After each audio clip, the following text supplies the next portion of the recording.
રાજકોટની શહેરમાં દૂષિત પાણીના વિતરણની વાતનો મેયરે સ્વીકાર કર્યો। ચોમાસાની સિઝનમાં દૂષિત પાણીની સમસ્યા રહેતી હોય છે।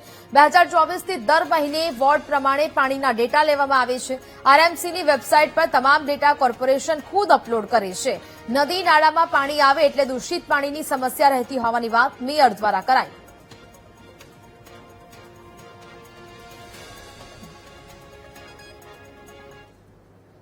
ચોમાસું આવે છે ત્યારે દૂષિત પાણી વિતરણમાં, કારણ કે નદી નાળામાં જે પાણી આવતું હોય છે, કોર્પોરેશનનું પોતાનું ફિલ્ટરેશન સેન્ટર છે, તેમ છતાં પણ આવી ફરિયાદો ઉદ્ભવતી હોય છે। આ વાસ્તવિકતા છે અને અમે આજ ટેસ્ટ કરાવી અને એનું રિપોર્ટ બહાર પાડી છે ને વોર્ડ વાઇઝ પણ ડેટા આપી છે કે કયા વોર્ડમાં ફરિયાદોનો કેટલો રિપોર્ટ ને એમાંથી કેટલી સફળ કેટલી અસફળ।